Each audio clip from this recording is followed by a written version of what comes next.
वहां पूजा करें, वहां उस मालिक की याद करें। तीर्थ तीर्थ कहलाता है जब सारे लोग, हम जैसे प्रेमी लोग, सारे लोग एक जगह पहुंचे और उस मालिक की याद करें, और एक अनजाने व्यक्ति को भी जो पहली बार वहां आए तो उसको भी कुछ असर महसूस हो चुका है कि यहाँ तो हजारों लाखों साधुओं ने, प्रेमियों ने बैठकर किसी संत महात्मा की याद करी।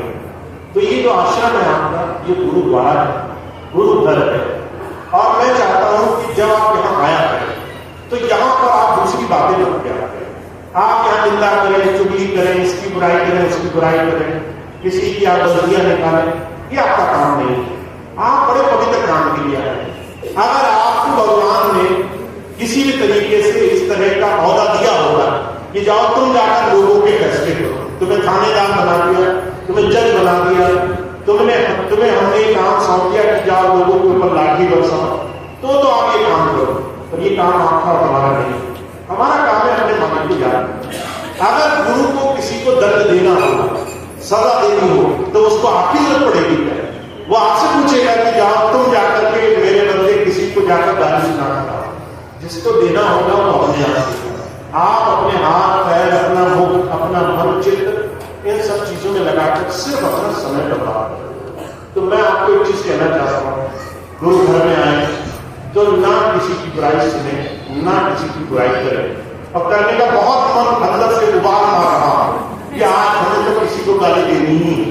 तो मेरा छोटा सा विनम्र अनुरोध है, ये जरा सा 2 कदम आगे गेट है, बाहर निकल जाए, बाहर जाके जो कुछ करना है करें, पर अंदर आते ही इस बात का मान रखें। ये गुरु आश्रम है, गुरु घर है, गुरुद्वारा है, पवित्र जगह है, हम अपने गुरु को यहाँ मान रहे हैं।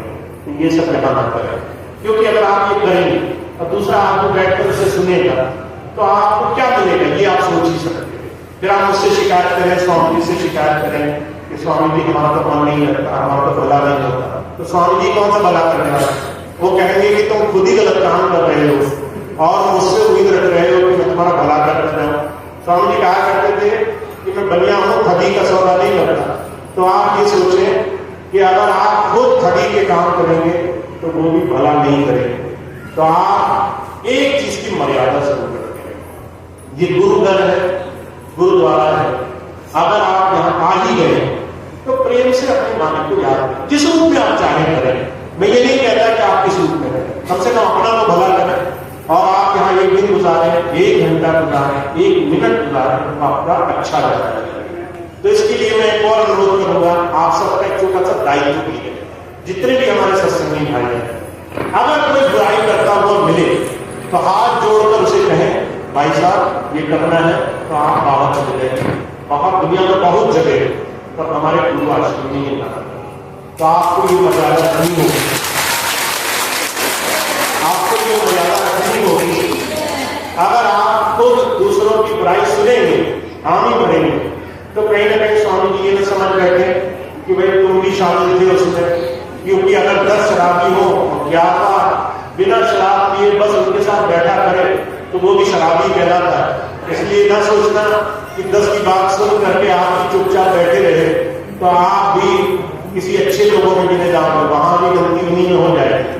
तो इसीलिए अपनी गिनती गलत चीजों में ना हो, इससे बचे और दूसरे को भी कहें कि भाई ये सब यहाँ नहीं करना है। तो ये मेरा विशेष अनुरोध है, आप प्रयास करें आश्रम अपने गुरु घर की मर्यादा का। तो अगला ये जो आज का कार्यक्रम है समाप्त होगा। अब इसके बाद अगले महीने का जो मेरे आने का यहाँ का कार्यक्रम है वो सितंबर महीने में है। 8 सितंबर को यहाँ पर कानपुर का आपके आश्रम का कार्यक्रम होगा। उसे हम स्वामी जी के जन्म दिवस के याद में, स्वामी जी के जन्म दिवस के स्वरूप में मनाए के रूप में मनाएंगे अपने गुरु के जन्म दिवस।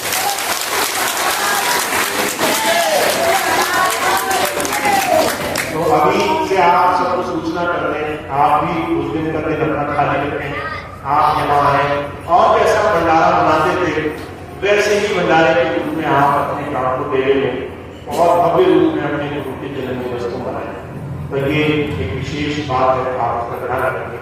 बाकी के सत्संग की सूचनाएं आपको मिलती रहें, जो भी आगे के कार्यक्रम होंगे। तब तक हर महीने यहाँ सत्संग होगा।